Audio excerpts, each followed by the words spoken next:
Bonjour à tous, bienvenue à cette première édition virtuelle du Midi Startup avec Genius RBC, présentée dans le cadre de la semaine U-Laval pour toujours. Mon nom est Véronique Dagenet-Cooper, je suis coordonnatrice d'EcGenius à la Faculté des sciences et de génie de l'Université Laval. Cette année, on ne se le cachera pas, on vit dans une nouvelle réalité et une nouvelle réalité demande adaptation et agilité. C'est donc sous la forme d'une entrevue que vous découvrirez le parcours de notre invité aujourd'hui. À titre informatif, on a volontairement éteint les micros et les caméras et la séance va être enregistrée pour nous permettre de la rendre disponible par la suite. À la fin de l'entrevue, si le temps nous le permet, bien entendu, notre invité pourra répondre à vos questions que vous pouvez lui demander via l'outil questions-réponses que vous trouvez au bas de votre écran. Donc, sans plus tarder, revenons à notre invité aujourd'hui. Il est diplômé du baccalauréat en génie civil. Louis Légaré-Lapointe est cofondateur et président de CanExplore. Bonjour. Connaissant une croissance constante de 40 % chaque année depuis sa création en 2014, CanExplore est bien établi au cœur de la ville de Québec. C'est une entreprise offrant des services d'inspection de structures et d'infrastructures, se distinguant par l'utilisation de technologies de pointe.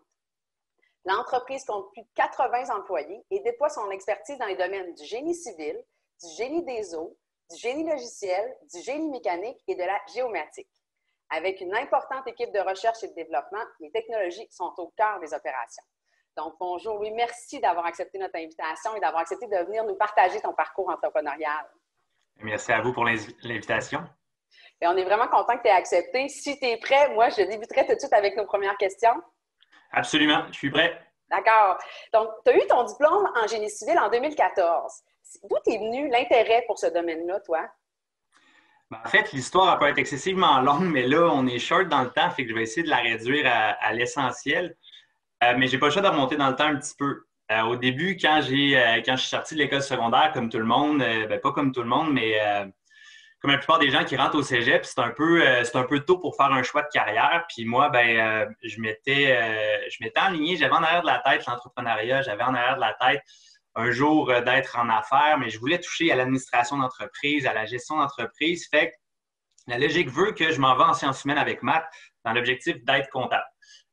Sciences humaines, rapidement, forcé d'admettre, c'est pas ma tasse de thé, disons-le. Moi, je suis plus quelqu'un de cartésien qui a toujours aimé les chiffres et leur logique. Donc, c'est pas lors de ma première session au cégep, disons, que j'ai eu la passion pour l'école, je dois l'admettre. Par la suite, après les premières semaines, rendues au mois d'octobre, novembre, la passion est toujours pas là, elle est toujours bien absente. Fait que j'ai un peu l'idée folle de me lancer comme entrepreneur en construction. J'avais déjà fait 2-3 meubles, fait que je me disais, Colin, si j'étais capable de faire des meubles, j'aurais été capable de monter des maisons, c'est logique. Donc, je vais plutôt laisser tomber le cégep puis foncer vers fonder mon entreprise en construction. Mais là, moi, je dois l'admettre, j'ai une maman qui est fervente des études, qui me challenge un petit peu par rapport à cette idée-là, qui ne la trouve pas nécessairement mauvaise, mais qui me challenge puis qui me fait découvrir, en fait, le génie civil. Puis moi, j'avais pas connaissance de ce domaine-là avant ces discussions-là que j'ai eues lors de ma première année de cégep avec ma mère. Puis finalement, en faisant des recherches, je me rends compte qu'il y a beaucoup d'ingénieurs civils qui sont appelés à travailler sur des projets de construction d'envergure, qui sont appelés à autant des projets en fait de bâtiments, de ponts, toutes des affaires qui m'intéressaient royalement. Puis je me dis, j'ai le côté maths que je peux retrouver dans le programme, je fais mes recherches, puis finalement, je tombe en amour littéralement avec le domaine du génie civil, honnêtement. Je visite l'Université Laval en 2009 pour voir si tout convient. Puis effectivement, écoute, ça a été le début d'une histoire d'amour avec le domaine. Première année, c'est sûr que c'est plus général, mais même avec les petits cours que j'avais plus dans ma spécialité en structure, définitivement que j'ai trouvé mon compte. Puis voilà, c'est pas mal la petite histoire du pourquoi le génie civil, puis de où c'est parti cet intérêt-là. Mais là, tu as un peu répondu à ma deuxième question en même temps, mais je veux quand même la demander, parce que tu as fondé finalement CanExplore en même année que tu as diplômé. Ouais. Donc là, tu en as parlé, tu avais déjà l'intérêt pour l'entrepreneuriat, mais qu'est-ce qui t'a mené à cette fibre-là entrepreneuriale? Parle-nous un peu des étapes, ton parcours à ce niveau-là. Ouais, c'est la première question, j'ai dit que je pouvais y répondre ça allait prendre un certain temps, mais celle-là, ça peut prendre un certain temps. Fait que là, promis, j'essaie de synthétiser et de garder ça intéressant. En fait, oui, j'ai toujours eu ça en arrière de la tête, comme je le disais, là, dès le cégep, moi, c'était clair que je voulais me partir en affaires, c'était clair que l'entrepreneuriat, c'était pour moi, puis ça m'intéressait là, un jour, je ne savais pas dans quel domaine, maintenant que j'avais pris la décision que j'allais en génie civil, mais c'était clair que j'allais partir en affaires. L'histoire de CanExplore en soi a commencé lors de mon avant-dernière session, ma dernière session universitaire, ma dernière année universitaire, pardon. Donc, à l'automne 2013, je suis dans un cours d'hydraulique urbaine. C'est un peu technique, là, mais c'est un cours obligatoire qu'on a en génie civil. On fait le topo, en fait, là, peu importe le sujet du cours, justement, il faut que je synthétise, pardon. Donc, j'ai ma professeure Geneviève Pelletier qui est en avant. On est rendu à peut-être 7-8 semaines d'avancement dans le cours. Fait qu'on est à fin octobre, à peu près dans les dates qu'on est actuellement. Puis, elle a dit quelque chose qui littéralement va avoir changé je ne veux pas mettre ça plus gros que c'est, mais ma vie, parce que c'est à partir de ce moment-là que le projet a starté. Elle a dit que les normes d'inspection minimale, dans le milieu municipal, l'inspection minimale de réseau d'égouts vont changer ou ont même déjà changé. Fait qu'elle, elle avait un pronostic qui voulait qu'il y ait un débalancement entre l'offre et la demande. En termes de la demande étant le besoin des municipalités à faire de l'inspection de leur réseau d'égouts, puis de l'autre côté, l'offre des entreprises existantes pour ce domaine-là. Et qu'elle dit, un beau filon d'affaires là, si vous avez envie de vous lancer en affaires, moi je vous le dis, puis pour ceux qui connaissent un petit peu Geneviève, elle a beaucoup d'entre-gens, puis elle peut être très vendeur, puis elle parlait de cette idée-là. Fait que moi, je fais ni un ni deux, puis je texte, puis là, il ne faut pas que Geneviève m'en veuille, mais pendant qu'elle parle, pendant le cours, je texte Olivier Lefebvre, qui est un ami de longue date du secondaire, avec qui j'ai finalement fondé CanExplore, puis je lui dis, Dude, il faut qu'on se parle, faut qu'on aille dîner. Fait que on fait ni un ni deux, puis dans la même semaine, notre premier dîner d'affaires de CanExplore s'est passé à la halte bouffe de Place Sainte-Foy, l'ancienne, où est-ce qu'il y avait un petit Japonais. Je me rappelle de tout le détail, je ne sais pas pourquoi, probablement parce que c'est là qu'il y a beaucoup de choses qui se sont discutées. Puis là, je parle à Ali, il écoute ça, puis il dit « Ouais, on n'a pas le choix, on part ensemble, on fait le projet et tout. » Mais là, on se dit « Bon, avant de décider qu'on fait le projet, allons à tout le moins aux informations. » Aller collecter un peu plus d'infos. Geneviève, elle a lâché ça. Elle ne sait même pas Louis-Légaré-Lapointe, c'est qui autre qu'un étudiant dans sa classe. Olivier, même chose. Puis en passant, juste pour mentionner, Oli aurait adoré être avec moi aujourd'hui, mais il est à la chasse. Il va à la chasse une fois par année, puis c'est cette semaine malheureusement. Mais il salue tout le monde. Donc bref, premier dîner d'affaires, on mange, on détermine que ça nous prend plus d'infos, mais que le projet est vraiment intéressant. Fait que là, on fait ni un ni deux, on écrit à notre professeur, puis Geneviève, je la remercie encore aujourd'hui. À chaque fois que je la vois, on se voit dans des congrès par-ci par-là, puis elle a tellement été généreuse de son temps. Elle nous a ouvert, en fait, à toute la réglementation. Nous, on était complètement néophytes dans ce domaine-là. L'auscultation, l'inspection de réseau d'égouts, à quel point on n'avait jamais entendu parler, puis on ne savait pas c'était quoi. Fait qu'à nous autres, tout ça, à nous autres, la réglementation, c'est quoi les changements, justement? Elle nous met en contact avec des ingénieurs du domaine qui baignent là-dedans au day-to-day. Fait que nous, évidemment, on dévore ces paroles, on prend des notes et tout, on fait nos recherches pour finalement arriver au mois de février 2014. Donc là, il y a quand même quelques mois qui sont passés. Il faut savoir qu'on était encore à l'école temps plein. Il faut savoir qu'il une session d'examen au travers de ça. Donc, c'est sûr qu'on ne pouvait pas avancer le projet comme on le voulait, mais au mois de février 2014, on arrive à une croisée des chemins. Là, on a beaucoup d'infos, on a beaucoup de données, fait qu'on est confiant qu'on a assez d'informations pour prendre une décision éclairée. Fait qu'on décide de faire, dans l'ancien appart Olivier à côté de la rue Miran, on décide de faire un tableau, un gros pros and cons, un pour et les contre, de se lancer en affaires à la fin de notre parcours directement. Pas attendre parce que, tu sais, on jasait, on se disait, hey, mais l'opportunité va-t-elle être là encore dans 2 ans? On pourrait aller travailler dans une firme pendant 1 an ou 2 ou travailler pour un entrepreneur puis partir ça par après. Fait que, bref, on fait les pour et les contre. On trouve à peu près des dizaines et des dizaines de comptes. C'est risqué. On n'aura probablement pas un gros salaire en sortant. Ça fait longtemps qu'on étudie. On n'a déjà pas un rond. Fait que là, de se lancer en affaires, clairement que on n'aura pas les moyens de se donner un salaire à court terme, des grosses semaines en vue. On travaille dans les égouts, ça pue, c'est dégueulasse, c'est pas sexy. On va-tu vraiment réussir à faire élever ce domaine-là qui est l'auscultation de réseau d'égouts? Fait que bref, il y en a. Puis du côté pour, je ne sais pas comment on en avait, là, mais c'était très mince. Là, mais le principal qu'il y avait, c'était avec un brin de naïveté, évidemment, là, mais c'était qu'on allait avoir beaucoup de plaisir à faire ce projet-là. Puis que tant qu'à se lancer, on ne le ferait pas à moitié, puis que aussi bien y aller temps plein. Donc, on a fini cet exercice-là avec un gros high five. On s'est dit, on le fait. Le soir, puis là, comme je vous dis, je me rappelle de plein de détails. Puis le soir, je me rappelle, c'était le soir du Super Bowl de la saison 2013. Fait qu'on était en février 2014. On était avec nos chums chez un autre ami, Antoine. Puis on annonce ça, on dit Boys and girls, on se lance en affaires. C'est parti, l'inspection de réseau d'égout. Puis là, évidemment, on regarde la face du monde, puis all right, c'est le fun, les boys, on est avec vous autres, puis mais tu sais, clairement qu'on sent qu'il n'y a pas pas qu'ils sont contre, pas qu'ils sont pour, ils sont juste l'inspection de réseau d'égout, what the fuck, tu sais, il y a vraiment un besoin là-dedans. Donc, c'est de là que tout est parti. Puis là, après ça, c'est beau d'annoncer la nouvelle qu'on part en affaires, mais là commence le retroussage, désolé du terme, le retroussage de manches. Parce qu'on veut se lancer, on est prêt, on a un momentum incroyable, une énergie, c'est parti. Mais évidemment, ça prend des sous. Fait que pour se lancer en affaires, à moins de certains types d'entreprises, plus souvent qu'autrement, ça va prendre des bonnes sommes d'argent.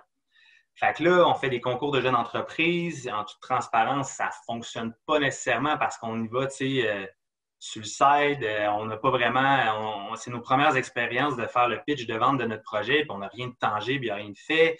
On rencontre des banques pour du financement, puis tu sais, excusez mes termes, là, mais deux jeunes finissants un peu clowns qui arrivent, un peu naïfs aussi, qui arrivent devant des banques, puis moi, je vais vous prendre un 75 000 en prêt, puis là, la banque a dit « Attends une minute, t'es qui? C'est quoi que j'ai en garantie? » etc., etc. Puis là, on découvre « OK, l'argent ne sera pas si facile à aller chercher. » Puis les équipements qu'on a besoin, on s'entend que ce n'est pas des équipements, c'est des équipements spécialisés. Ce n'est pas des équipements qui se trouvent sur Amazon puis qui sont avec Amazon Prime livrés le lendemain. Fait que, ça coûte quand même cher, c'est des équipements spécialisés, fait que force est d'admettre que bon, on va avoir besoin d'argent, puis les banques, ben, ça n'a pas l'air d'être une option à court terme.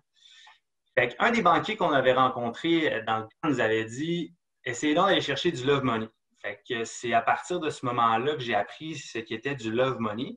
Et Dieu merci, parce que sans ce love money-là, ben, le projet probablement aurait, en tout cas pas sous cette forme-là, pu voir le jour. Fait qu'on fait ni un ni deux. Olivier et moi, on sollicite nos familles respectives. Puis d'ailleurs, là, je vais pas virer émotionnel, j'ai décidé ça aujourd'hui, mais je vais toujours leur en remercier grandement parce que ce soit mes frères, que ce soit les sœurs à Olivier, nos parents, ils étaient tous partants pour le projet. Ils trouvaient ça robuste comme projet. Ils disaient avec vous deux, Olivier et Louis, on vous connaît, vous êtes complémentaires. Bref, une poussée d'amour, une poussée de confiance en nous. Fait que ça donne du gaz. Ça donne du gaz vraiment. Puis on décide même, on s'est dit, c'est beau de nous prêter de l'argent pour commencer, mais nous, c'est un prêt. Puis on veut vous donner un rendement, ça, c'est clair. Fait qu'on s'engage, puis encore là, je me rappelle du détail, on s'engage à leur donner un 5 sur leur investissement en Love Money. Puis c'est ça. Donc, on ramasse une somme qui est quand même importante, puis on se dit, boum, excellent, on est prêt, on retourne voir les banques avec notre montant d'argent. Mais là, du love money, c'est beau. Puis là, les banques, ils se rendent compte, évidemment, puis là, c'est pas des flèches que je lance aux banquiers, c'est bien normal, on commençait et tout. Fait que ne peut pas nous octroyer des bons prêts des gens partant. Mais on retourne voir les banques avec le love money qu'on a ramassé, puis les banques nous disent ouais, c'est cool, vous avez réussi à faire ça pour votre première ronde de financement à Love Money. Mais nous, tu sais, on ne peut pas vraiment faire plus. Fait qu'il va falloir que vous fassiez une deuxième ronde de prêts jazzés, disons-le, pas un prêt autre que traditionnel des banques. Fait que on n'a pas vraiment le choix, puis on retourne chez nous, Olivier et moi, évidemment, très déçus. Puis, j'arrive chez nous, cette date-là, je ne m'en rappelle pas, mais j'explique ça à mes parents. Puis mes parents me regardent, je suis un peu à terre parce que là, on a déjà de l'argent du Love Money, on a déjà commencé à la dépenser, le plan d'affaires est fait. Tu sais, on a le bras dans l'engrenage. Moi, j'ai arrêté de chercher de la job. Ma session est pratiquement à l'eau parce qu'on ne se le cache pas. Je mets beaucoup d'énergie dans dans l'entreprise. Fait que, tu sais, c'est ça, tout mon temps est là, puis là, je suis encore bloqué avec le maudit financement. Fait que mes parents font ni un ni deux et ils nous offrent de financer la balance qui nous manquait. Encore une fois, je ne le dirai jamais assez, mais merci à ma famille. Évidemment, c'est un financement avec un taux d'intérêt, tout ça, mais ça a été les premières personnes, en fait, qui ont cru en nous, qui ont cru dans le projet. Mais là, ça a vraiment un effet pervers. Puis là, je ne l'aurais jamais... Ben non, je pense que je l'aurais déjà dit à ma famille. Je pense qu'il y en a quelques-uns sur la ligne. Mais le fait d'avoir des proches comme ça qui nous ont fait confiance, que ce soit ma belle famille, mes frères, tout ça, puis là, ils te font confiance, puis tu te dis, crime, si le projet fonctionne, tout le monde va être content. Mais si le projet plante, tu sais, à quel point c'est pas une banque traditionnelle que si elle perd 20 000 $ ou 10 000, ben, tu sais, on s'entend que le lendemain, tu es encore en vie, aucun problème. Donc, il y avait une pression supplémentaire qu'on se mettait, puis c'était juste, ça venait vraiment, c'était intrinsèque, là, c'était Oli et moi qui se la mettaient, mais on se disait à quel point on ne veut pas décevoir notre famille de nous avoir fait confiance comme ça. Puis, tu sais, en plus, il faut savoir que nos familles sont pas pauvres, sont pas multimillionnaires, tu sais, il n'y a personne qui était capable de perdre cet argent-là, disons-le de même, là. Fait qu'on se mettait une bonne pression. Puis c'était à partir de ce moment-là que cette pression-là l'a transformée en énergie puis en momentum. On a mis l'épaule en arrière de la roue, on est parti, on a poussé, puis on a poussé, j'ai envie de dire des mots sacrés, là, mais on a poussé fort, on a parti la machine. J'étais complètement dans un mindset business, Olivier, même affaire. J'avais même cancellé, puis je suis pas en train de dire que c'est une bonne chose, là, mais j'avais même cancellé à l'époque ma saison de décaqué d'été que j'aimais tant parce que je voulais mettre tout mon gaz là-dessus, toute mon énergie. Puis bref, on était vraiment laser focus. Il fallait que notre projet d'entreprise lève, il fallait que notre projet d'entreprise fonctionne. C'est ça. Là, ben, s'en suivi, une fois qu'on a décidé tout ça, qu'on a mis de côté pas mal d'autres sphères de notre vie à court terme pour lancer le projet, ben là, on a lancé vraiment les bureaux. Il a fallu qu'on s'installe, il a fallu qu'on se trouve des bureaux. Les premiers bureaux de CanExplore vont définitivement rester historiques. On était dans le sous-sol de la maison des parents d'Olivier, dans l'ancienne chambre soit de lit ou de sa sœur, je ne me souviens plus. On était super bien installés, on avait 2 bureaux. On avait en tout cas, peu importe le détail, là, mais c'était super cool comme premier bureau. C'était très start-up. On avait le camion dans l'entrée en avant. Puis ce qui était drôle, c'est que c'était un quartier résidentiel comme jamais. Fait que, un gros camion cube de 16 pieds avec un gros CanExplore et mon numéro de cellulaire dessus. Ça clashait un petit peu, mais bon, on s'est installé là. Les parents de lui ont été super généreux pendant la première année. Des fois, il y avait évidemment, des fois qu'on finissait de travailler super tard, ils nous laissaient faire, il n'y avait pas de trouble. Le père d'Olivier nous a donné un très gros coup de main aussi, ainsi que son oncle pour monter le camion qu'on a fait en 2x3. C'était vraiment fait là, à la bonne franquette. Puis, mais on a tout fait. On a décidé de partir, évidemment, en ayant le moins de dépenses possible. Donc, on mettait vraiment l'épaule en arrière de la roue là où on en avait besoin. Fait qu'on arrive au mois de mai 2014. On est prêt. On a un site Internet que le beau-frère de Lee nous a fait. On est avec un camion dans le cours avec un numéro de téléphone dessus. 2 gars motivés. Puis on avait même décidé d'engager un stagiaire, Joël Gaboury, que je salue d'ailleurs, qui a été notre premier membre de l'équipe à l'été 2014. Mais là, il se passe quelque chose de bien particulier. Mais pas de bien particulier après coup qu'on se rend compte, mais le téléphone ne sonne pas. Nous, on se dit, crime, on a un site web, on a un camion, on est affiché, tu sais. J'ai parlé, je vous jure, toute ma famille est au courant de ce que je fais, Oli, même affaire, nos amis, mais le téléphone ne sonne pas. Fait que là, on découvre l'importance du développement des affaires, on découvre l'importance OK, on avait quand même négligé cette partie-là. Il faut savoir que les mois, on est 2 ingénieurs, on a une approche très cartésienne, fait que la partie vente, la partie relationnelle, nous, on s'est dit, on va monter le service, on va être fort en inspection, puis on va vraiment être sur la coche de ce côté-là, mais de l'autre bord, on a quand même, maintenant je peux le dire, là, mais on a laissé de côté une grande sphère qui était le développement des affaires, puis finalement, on s'est repris. Évidemment, moi, j'ai toujours eu le rôle dans l'entreprise, beaucoup plus justement ça, développement des affaires, vente, puis Olivier a toujours été du côté technique. Fait que c'est à partir vraiment de ce moment-là là, qu'on s'est dit, bon, ben mettons nos forces de l'avant. Va de ton côté, je vais du mien. Olivier prenait le technique, moi, je prenais le développement des affaires. Puis tranquillement, pas vite, avec l'aide aussi à droite, à gauche de plusieurs key players que je vais revenir plus loin. nous ont donné un bon coup de main. Puis, premier contrat arrive aux vacances de la construction. On fait Bonaventure, Chandler et Carleton-sur-Mer, une tournée gaspésienne pour commencer nos premiers travaux. Fait que, on avait soumissionné ça. Je me rappelle encore le directeur, j'espère qu'il n'écoute pas, mais le directeur général de Carleton-sur-Mer qui me demandait combien de kilomètres d'inspection vous avez déjà fait, vous?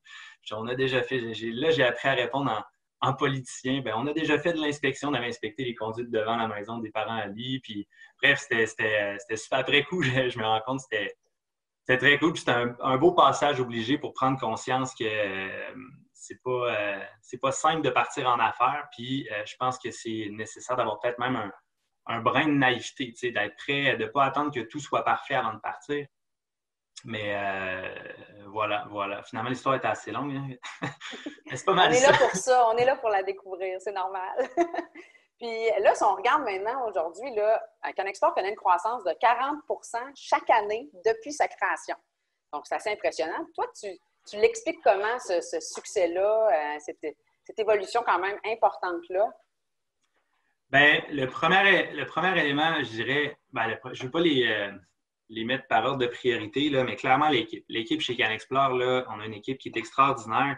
Depuis le jour zéro, on a des joueurs clés qui embarquent dans l'aventure, qui font toute une différence. Je ne veux pas sembler cliché, mais à toute croissance, sa fondation solide. Si on n'a pas de fondation, si on n'a pas une équipe qui est robuste, si on n'a pas une équipe qui est prête à affronter des tempêtes en équipe, ben, ça va mener à rien. Puis chez Canexplore, on a très peu de démissions, notre taux de roulement est très faible. Fait que ça, c'est quelque chose qu'on est vraiment fiers. Évidemment, ça arrive des gens que ça ne fait pas, on ne partage pas nécessairement les mêmes valeurs, qui font un passage qui est temporaire chez nous, mais la plupart des joueurs, on en a là, que ça fait, je pense à Patrick, ça fait déjà depuis l'hiver 2015 qui est embarqué avec nous, ça va faire 6 ans l'hiver prochain. Antoine, est-ce que je ne veux pas tous les nommer, là, mais j'aimerais bien, mais bref, ça, c'est une de nos très grandes forces. Puis de savoir à chaque fois qu'on arrive avec un projet, une idée folle, quand on veut concrétiser d'autres idées, de savoir que l'équipe va répondre présente. Puis même si des fois sont semi en accord, mais si l'unanimité détermine qu'on fonce vers la gauche, bien, on va vers la gauche, puis on n'y va pas rien qu'à moitié. Fait que l'équipe, définitivement, est un des éléments majeurs qui nous permet de supporter cette forte croissance-là. Un autre point, j'en ai parlé un petit peu tantôt, là, dès 2014, on s'est mis à développer un réseau d'affaires, un réseau de gens qui sont dans la communauté d'affaires de Québec, des fois directement dans notre domaine technique, des fois non. Mais je pense justement, je vais revenir à la base, Geneviève Pelletier qui nous a ouvert à son réseau de contacts puis qui nous a même donné le filon d'affaires. Stéphane Lambert, chez qui on a cohabité, parce que c'est le président d'une entreprise, d'une firme d'ingénierie qui nous a offert ses locaux, on prenait les espaces qu'ils n'utilisaient pas, puis on payait au prorata de ce qu'on utilisait dans le loyer. Bref, qui nous a offert tout ça, puis qui a été combien de fois présent, vu qu'on était coloc, combien de fois présent quand j'y arrivais avec un problème que lui avait vécu 156 fois. Moi, c'était une première, j'étais un peu déstabilisé, puis qui se l'est, je veux dire, qui se l'est joué mentor avec moi. Après ça, des Guy Trottier, Denis Couraudeau, des partenaires d'affaires des entreprises, des banquiers, des clients fournisseurs. C'est tous des joueurs qui ont eu un rôle puis qui en ont encore un aujourd'hui, qui nous aident énormément. Plutôt, j'ai parlé de ma famille. Ma famille est continuellement là, ma conjointe. Bref, c'est vraiment un tout pour permettre cette croissance-là. C'est ça. Là, je ne vais comme pas rentrer trop dans le précis, fait que je reste vague, là, mais c'est ça. Un autre point, c'est vrai, quand même, pas quand même, un autre point majeur, c'est mes groupes d'affaires. Que ce soit mon premier groupe avec le groupement des chefs d'entreprise, maintenant avec l'École d'entrepreneurship de Beauce qui a complètement viré ma vie à l'envers. C'est des gens de côtoyer des entrepreneurs qui vivent la même réalité. Je pense qu'il n'y a pas un entrepreneur qui peut dire qu'il n'en aurait pas besoin, que de partager sa réalité, que de partager ses bons et ses moins bons coups. Ah non, moi, j'en ai pas besoin. Il n'y a personne qui peut, qui en a pas besoin, à mon avis, là, évidemment. Puis ça, ben, le fait de participer à ces groupes d'affaires-là m'a donné je dirais pas la force, là, mais m'a fait ne pas avoir peur de demander de l'aide aussi. Parce que quand tu t'en vas dans ces groupes-là, tu sais, des fois, c'est toi qui aides, mais souvent aussi, tu te fais aider. Fait que, bref, puis à l'école d'entrepreneurship de Beauce, ce qu'on fait là-bas, c'est hallucinant. On passe des 5 jours, 25 entrepreneurs connectés qui vivent la même chose. On parle tous le même langage, on se comprend tout le monde. Mais clairement que ça l'aide à se donner le gaz pour continuer de faire grandir un gros projet comme on veut, d'amener une entreprise dans une catégorie mondiale. Bref, vraiment, là, c'est sans aucun doute un des éléments qui aide beaucoup. Le support de nos familles, de ma blonde, de tous nos proches, ça, c'est sûr que ça l'aide, je l'ai dit. Mon frère Charles, petit clin d'œil, je ne sais pas s'il est sur la ligne, mais qui me réfère des livres d'affaires à toutes les 2 semaines, puis d'être toujours fervent de nouvelles connaissances, de nouveaux... de jamais dire, bon, mais c'est assez, j'en connais assez, de toujours être en mode, je peux toujours apprendre, puis chapeau à lui parce que mon frère Charles, c'est une vraie bébite de lecture, là, puis il m'envoie des livres que je lis, puis que j'applique certains concepts. Fait que, bref, c'est définitivement des choses qui donnent un bon coup de main à poursuivre une croissance comme ça, puis à minimiser les erreurs de parcours.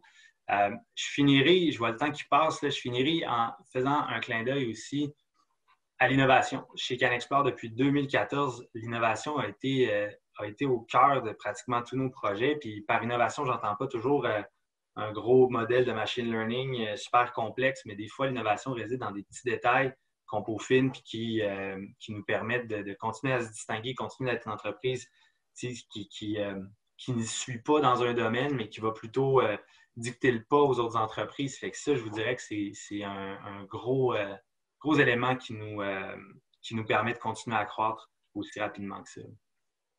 Wow. Bien, merci. C'est très, très intéressant comme réponse. Puis si on va justement avec ces défis-là, puis cette croissance-là, toi, tes plus gros défis, tes plus grands défis dans la gestion de ton entreprise, c'est quoi et comment, qu'est-ce que tu fais pour t'aider à les surmonter?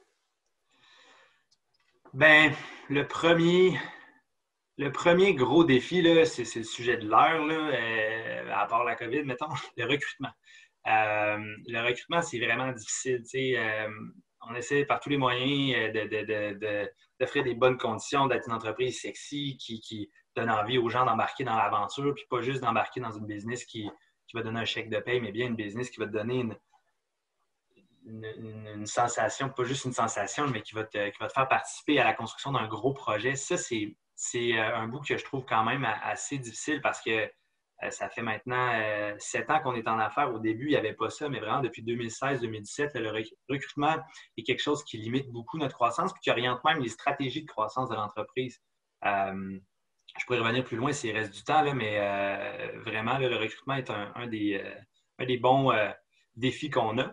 Un autre bon défi, c'est de donner du sens à ce que tout le monde fait dans l'entreprise. T'sais, moi, l'expression « on n'est jamais plus fort que le maillon le plus faible », elle prend tout son sens. Puis depuis que je suis en affaires, j'en prends conscience. Peu importe le rôle, tous les rôles sont importants puis à valeur égale. On est littéralement une équipe puis tout le monde doit faire sa prestation de service. Puis de manière pas exemplaire, là, mais sans accroc, disons. Puis pour ça, il faut arriver à donner un sens au travail de tout le monde. Puis ça, de mon côté, moi, je me lève la nuit pour réfléchir à la vision, à la stratégie et tout ça, mais ce n'est pas le cas nécessairement de tout le monde, évidemment. Fait qu'il faut que j'arrive à transférer cette hargne d'atteindre cette vision-là à toute l'équipe pour être certain qu'on garde notre momentum. Ça, c'est un bon défi que j'ai de mon côté.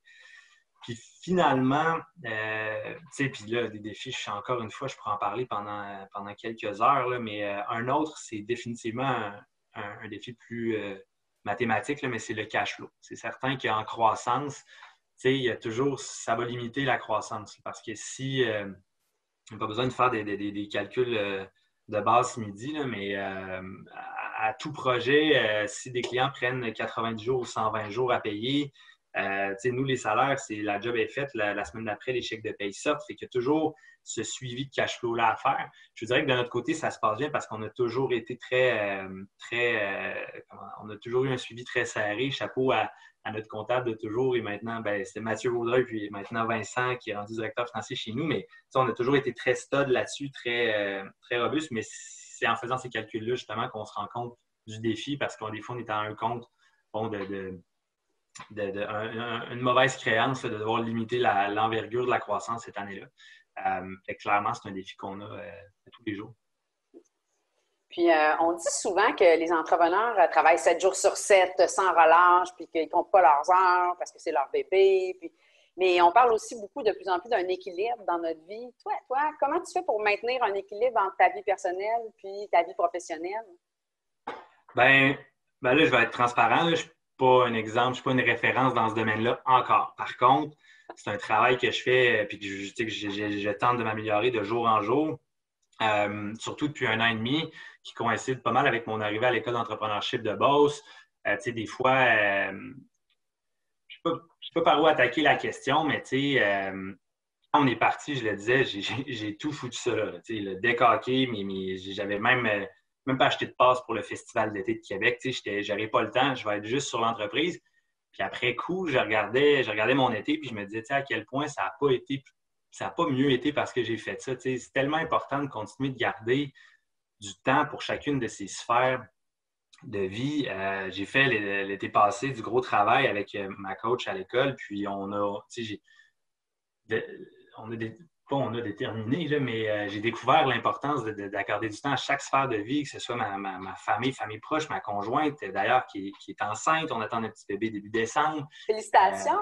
Merci.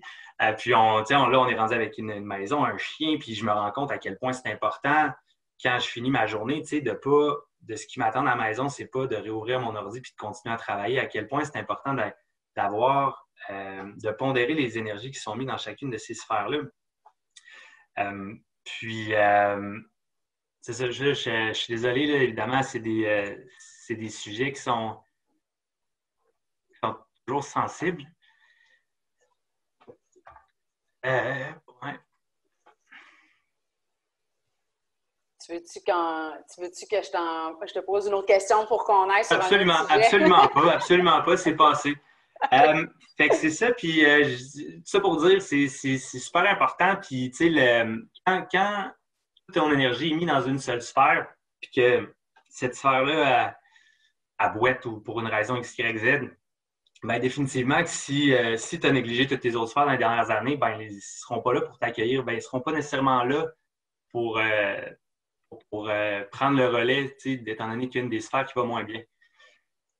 Fait que tout ça pour dire, c'est important d'accorder du temps vraiment. Puis si j'avais quelque chose à refaire, bien que je suis content d'où est-ce que je suis aujourd'hui, ben c'est certain que ce serait de repondérer les énergies puis de considérer toutes mes sphères dès le jour zéro. Puis un autre défi que j'ai, honnêtement, c'est au niveau de, tu sais, c'est beau de dire on travaille 7 jours sur 7, mais le travail, c'est pas nécessairement d'être devant un ordinateur. Tu sais, c'est pas d'être en meeting, c'est pas de travailler le samedi, de rédiger des rapports un dimanche. Le travail, c'est aussi c'est d'avoir le boulot en tête tout le temps. Puis ça, c'est quelque chose que j'ai encore de la difficulté à faire, de dire, tu sais, si je suis en train de prendre une marche dans le bois avec mon chien et ma blonde, ben je suis en train de prendre une marche avec mon chien et ma blonde. Il ne faut pas que je sois en train de penser à résoudre un problème. Puis ça, ben, j'essaie de mettre de l'avant des techniques de méditation et tout ça, mais c'est excessivement difficile parce que tout entrepreneur qui m'entendrait en ce moment le dirait, comme vous l'avez dit tantôt, c'est comme tu l'as dit, Véronique, c'est-à-dire c'est notre bébé, là, ça fait depuis 7 ans qu'on met du temps là-dessus, que j'ai toujours ça en tête. Fait que là, il faut apprendre à juste faire confiance au bébé qui va continuer son développement, qu'on n'est pas obligé de toujours y réfléchir, que ça peut aller à lundi matin. Fait que, bref, ça pour dire, je ne suis pas un exemple, mais je fais des très gros efforts pour m'améliorer dans cette sphère. Puis, si tu pouvais parler justement, là, tu l'as peut-être déjà répondu, mais quand même, si tu fais parler à l'entrepreneur de 2014, là, puis tu peux lui donner un conseil, ce serait quoi les conseils ou le conseil que tu lui donnerais? Là? Il est en train de démarrer, là. Bien, oui, la considération des sphères de vie dès le jour zéro, mais en même temps, comme je l'ai dit, je pense que je dirais go for it, fonce. Change rien parce que tu vas voir, rendu à 30 ans, tu vas être content d'où est-ce que tu es rendu parce que j'en ai fait des erreurs, des grosses puis des coûteuses. Là, puis royalement, on en a traversé des tempêtes. Là, ça a l'air tout rose, mais ça n'a pas toujours été facile. Mais je le rassurerais en disant fais-toi-en pas, tu sais, des tempêtes, on va en traverser, ça va faire. Ça va faire un peu mal, mais dans chaque tempête, il y aura des apprentissages, puis sois-en assuré, puis je donnerais peut-être une petite tape sur les fesses, puis en disant de continuer. Puis là, ben, maintenant, là, quand on regarde les prochaines étapes de développement pour qu'on explore, là, qu'est-ce qui s'en vient, là? Bien, En fait, là, on est quand même à une belle croisée des chemins, honnêtement. L'entreprise CanExplore a toujours été une entreprise de service. Puis maintenant, on a, comme vous l'avez dit en introduction, on a une bonne gang de recherche et développement chez nous. 10-15 personnes, puis principalement dans le développement logiciel et développement en mécanique, qui développent des outils pour améliorer le travail, le confort dans le travail, l'efficacité du travail de tous les techniciens ingénieurs chez nous qui travaillent. Puis ben, ces outils-là, depuis toujours, on les a toujours gardés à l'interne. Mais là, on arrive à une belle croisée des chemins. On a pris la décision stratégique de plutôt orienter la croissance future de CanExplore vers la commercialisation à l'échelle mondiale de ces outils-là. Je parlais tantôt du recrutement, de la difficulté de rentrer du personnel. Bien, ça fait partie de cette stratégie-là parce que c'est beaucoup plus simple, évidemment, de faire croître. Bien, non, excusez, c'est pas plus simple, c'est différent de faire croître une entreprise de produits. Demande moins de recrutement, que de plutôt se déployer partout dans le monde comme entreprise de service. On va plutôt se déployer partout dans le monde comme entreprise de produits. Ça a commencé d'ailleurs dernièrement avec la fondation de Tensio, qui est une entreprise qui fait dans le fond, on installe, je mets ça très, très simple, là, il y a un peu de technique derrière, évidemment, mais on installe des capteurs sur des structures, puis on suit le mouvement. Fait qu'on est capable de voir jusqu'à quel point la structure est sollicitée. C'est Maxime Lavigueur, d'ailleurs, que je salue, qui se trouve être le président de cette société-là, qui est un spin-off de CanExplore. Fait que c'est vers là qu'on s'en va dans l'avenir. Cela étant dit, par contre, on n'a pas l'intention d'arrêter dans l'entreprise de service. On veut continuer d'être les chefs de file, on veut continuer de développer des outils, on veut continuer de même croître dans cette sphère-là, mais de ne plus uniquement dépendre de la sphère service pour notre croissance globale de la société, du groupe de sociétés. Puis voilà, c'est pas mal ça. Bien, je peux peut-être faire éclairer aussi un autre produit qui s'en vient là, dans les prochains mois, un produit en intelligence artificielle, j'en dis pas plus, là, mais ça va être dévoilé, là, je dirais, avant le temps des fêtes, après le temps des fêtes, dans ces coins-là, mais on est super excités. Puis l'idée, ouais, c'est ça, j'ai retrouvé mon idée. L'idée dans le développement, c'est aussi tu sais, l'entreprise de service, on veut continuer sa croissance et tout ça, puis de continuer d'être chef de file dans notre domaine, en toute modestie, là, mais c'est notre objectif. Puis le pourquoi aussi, c'est que nos équipes sur le terrain, c'est les mieux placés pour orienter le développement d'un produit. C'est eux qui sont capables de nous donner du feedback. C'est eux qui sans l'entreprise de service, sans tous les gens qui travaillent du côté service, ben, on ne serait pas capable d'orienter des produits comme on le fait actuellement. Fait que cette relation-là, cette synergie-là est essentielle pour le développement de CanExplore à court, moyen et long terme. En fait, à tout jamais. Puis justement, tantôt, tu parlais justement de la force de ton équipe, puis en même temps des défis de recrutement. Là, comme on a peut-être des jeunes qui nous écoutent en ce moment, qui considèrent une carrière dans les génies qui touchent à CanExplore. Toi, c'est quoi les qualités que tu recherches là, chez un employé, parce que qui sait qui nous écoute en ce moment et leur aspiration professionnelle? Oui, bien en fait, la principale qualité, là, puis ça a l'air bête, là, mais c'était dans notre, si vous vous rappelez, les pour et contre, si on part en affaires ou pas, qu'Olivier et moi on a fait initialement. Ça prend quelqu'un qui a envie d'avoir du fun en travaillant. Avoir du fun ne veut pas dire quelqu'un qui n'est pas travaillant et qui n'est pas passionné, au contraire. Un passionné travaillant qui a envie d'avoir du fun en travaillant, ben welcome aboard. On est preneur, définitivement. Ça va tellement vite, tu sais, de nos jours, il faut tellement réagir à les nouvelles technologies. Bref, il y a tellement... L'entreprise va vite, fait que si quelqu'un est refroidi par le changement aussi, ben c'est sûr que c'est peut-être moins des critères qu'on cherche. Tu sais, ça prend quelqu'un qui est ouvert à ces nouvelles technologies-là, puis qui est pas seulement passionné par les nouvelles technologies, mais clairement qui refuse de faire les choses demain comme elles se font aujourd'hui, disons-le comme ça. Finalement, ben, un autre élément quand même important, j'ai tout le temps quand même important, mais un autre élément super important, c'est d'être un team player. Chez nous, chez CanExplore, moi, je déteste le terme employé. J'utilise toujours des membres d'une équipe. Une équipe qu'on a, c'est pas, on n'a pas des employés. J'essaie de minimiser on n'a pas le choix. Il y a un certain organigramme hiérarchique chez nous, mais on essaie de minimiser ça. On est une équipe, tout le monde a un rôle. Des fois, le rôle va avoir plus de responsabilité qu'un autre, mais ça ne veut pas dire qu'il est plus important qu'un autre. Fait que quelqu'un qui est prêt à comprendre ça puis d'embarquer dans une équipe qui est prêt à jouer en équipe. Donc, quand vient le temps de mettre l'épaule en arrière de la roue avec tout le monde parce que en bon français, on a une go à donner sur un projet, on a une go à donner sur un produit, ben, qui va être prêt à le faire. Ça, pour nous, c'est des gens dédiés, puis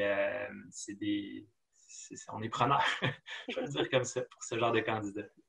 Puis vous recherchez des gens qui ont davantage baccalauréat ou même des fois vous allez maîtrise ou doctorat, parce qu'on parlait tantôt de technologie de pointe, puis quand même tu touches à plusieurs domaines. Nous, on recherche on recherche des personnalités avant tout, fait que ça passe pas nécessairement par un diplôme. Dans le cadre de l'appel aujourd'hui, c'est sûr que bon, on peut parler plus des diplômes professionnels, là, mais on ne demande pas toujours un diplôme d'études collégiales ou on cherche des personnalités, des gens débrouillards qui sont capables qui n'ont pas peur de travailler et d'avoir du fun au travail.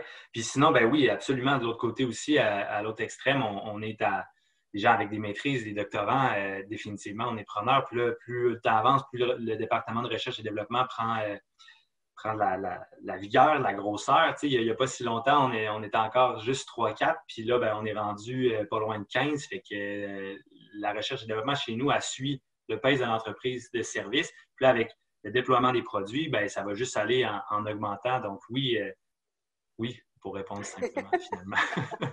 Donc, tout le monde, vous avez bien compris, là, si ça vous intéresse, allez sur le site de CanExplore, puis oui, il y a toutes les formulaires. Oui, absolument. Écoute, Louis, avant de conclure, nous, on a préparé des petites questions en rafale. Puis on se disait, là, si tu pouvais répondre spontanément par un mot ou les mots qui te viennent en tête, là, vite, vite comme ça, là. Et que si tu es prêt, on essaierait quelques petites questions en rafale avec toi. C'est stressant, mais je suis prêt. OK. Ta plus grande force? L'optimisme. Ta plus grande faiblesse ou ton plus grand défi personnel, on va dire? Accorder du temps à toutes mes sphères de vie et à être moins impatient. Qu'est-ce qui te rend le plus fier par rapport à ton entreprise? L'équipe, définitivement, fois 1000. Un mot pour représenter ton parcours. Hey, Colin. Ou 2 mots, 3 mots. On peut t'en laisser plus qu'un.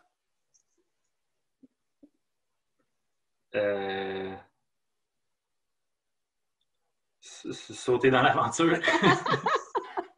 C'est bon.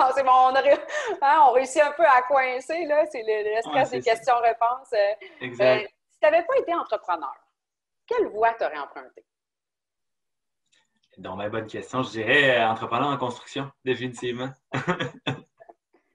Puis, selon toi, quelle est la qualité ou l'atout le plus important en entrepreneuriat? Hey, ça, c'est une bonne question. Il y en a probablement plus qu'un, là. C'est l'enfer comme il y en a plus qu'un. Mais je dirais que le positivisme, là, c'est essentiel. Là. À toute situation, il y a du bien, puis il faut le voir. Puis même quand ça fait mal, on vient d'apprendre, on n'a pas perdu. Oui, clairement, il faut rester positif. Et on va terminer avec cette dernière question-réponse rapide. La ou les qualités requises les plus importantes pour toi pour devenir un bon leader?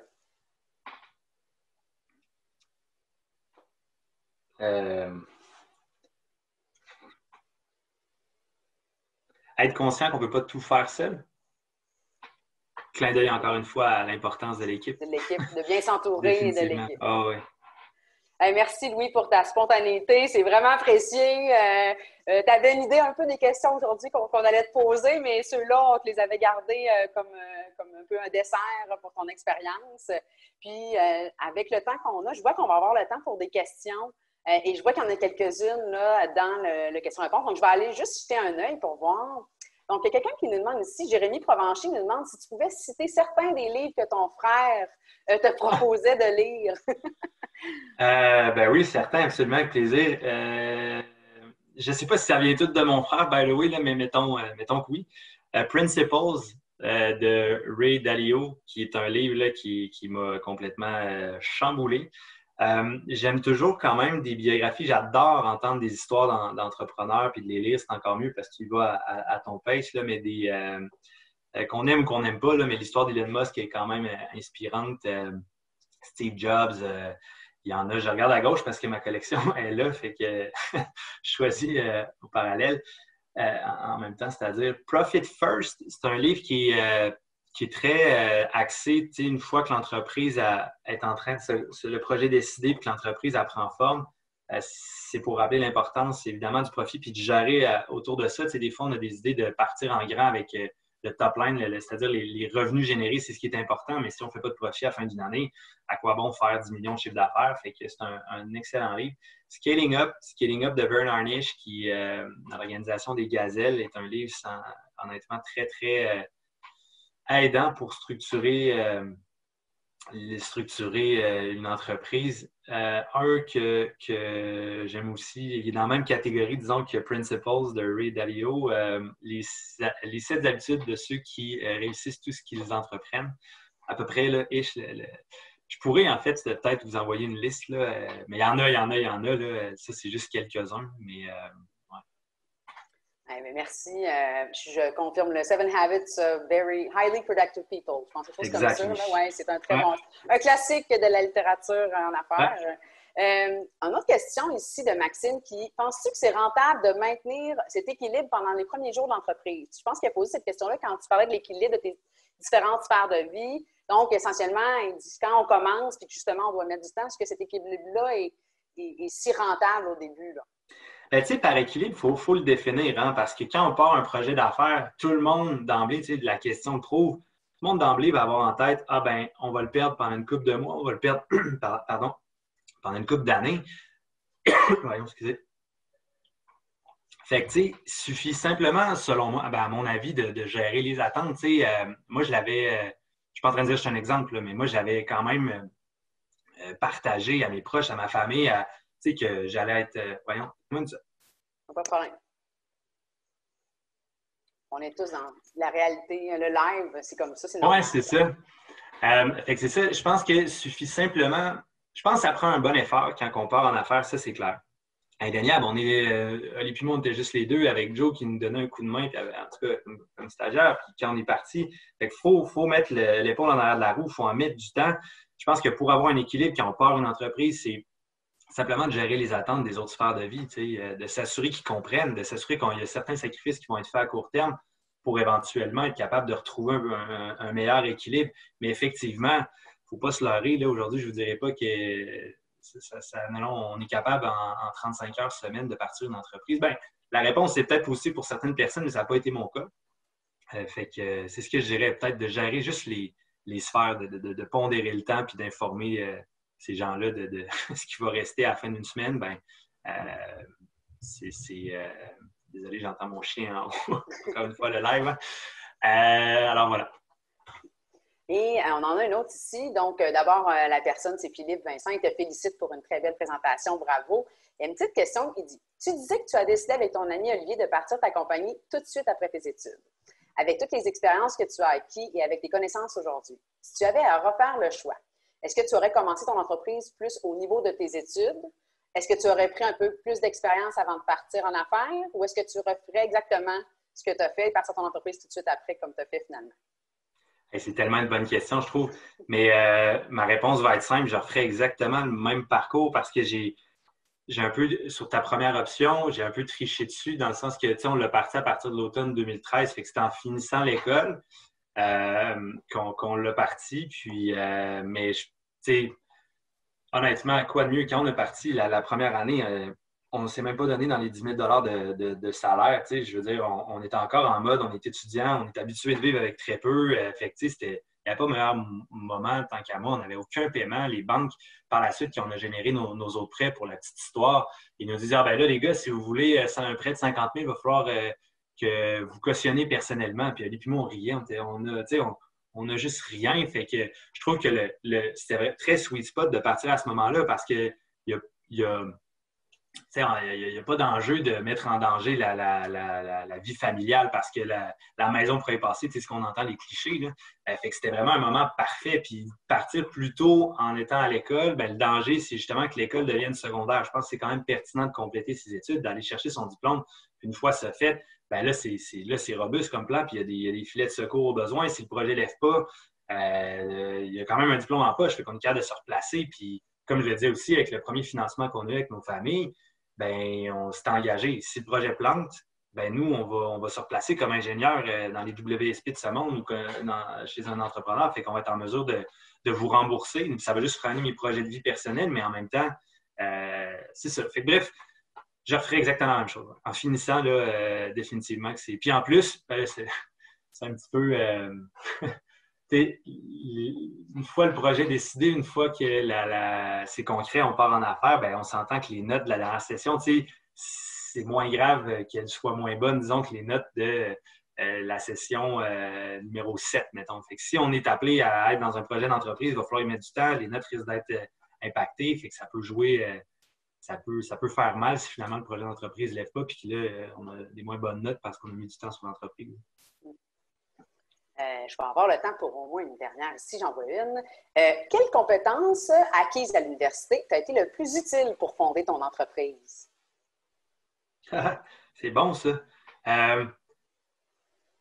C'est un cours, bien évidemment, je suis comme embêté parce que le cours à Geneviève Pelletier, c'est certain que du moment qu'on se lançait là-dedans, ben là, on dévorait le livre au grand complet puis on voulait être techniquement les meilleurs. Fait que c'est sûr que sans ce cours-là, tu sais, CanExplore n'est pas, là, ça, c'est sûr. Fait que, mettons, à part ce cours-là, je dirais économie de l'ingénieur, qui est un cours pas aimé par tout le monde. Mais moi, je suis arrivé après pour négocier des prêts, je suis arrivé après pour, tu sais, on commençait à monter la structure financière de l'entreprise.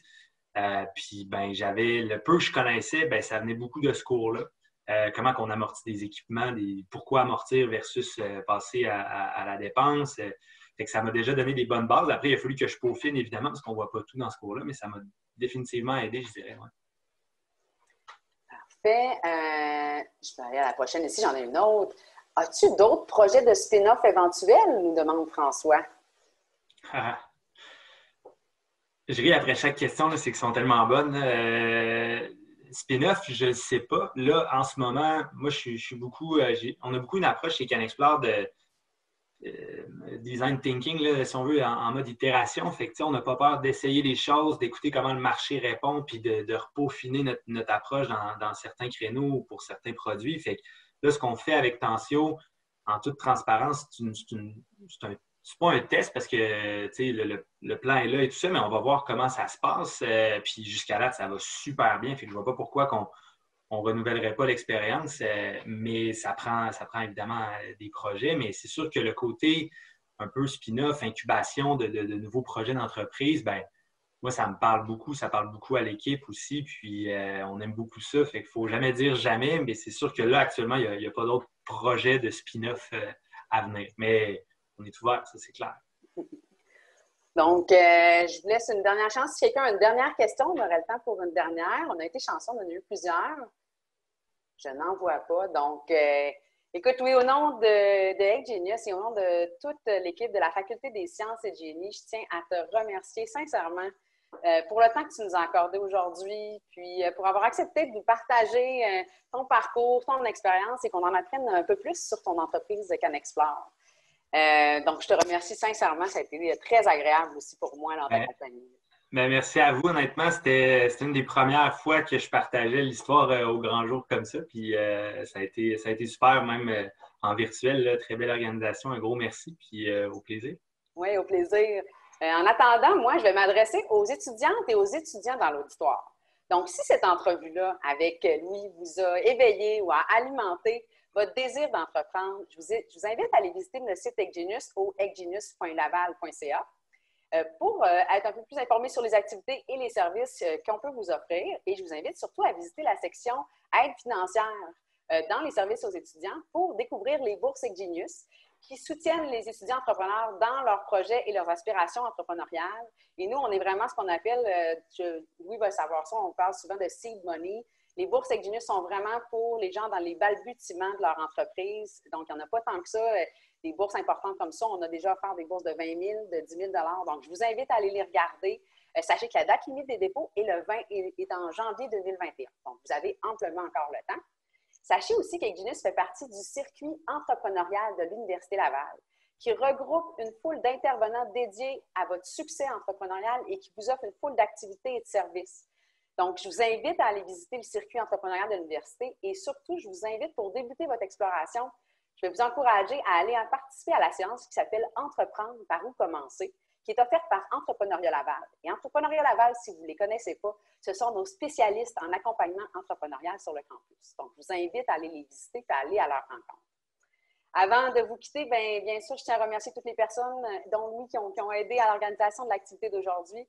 Et je désire bien sûr remercier nos précieux partenaires financiers et partenaires de services, RBC Banque Royale, Expo et Germain Lamonde, DS Avocats, M. Denis Mercier et Invi. Donc, je remercie également tous les collaborateurs de notre bel écosystème entrepreneurial.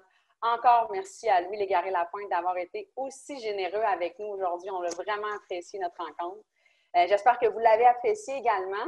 Au plaisir de vous voir là, dans la prochaine activité du Midi Startup avec Genius RBC qui aura lieu le 24 février prochain. Donc, au plaisir!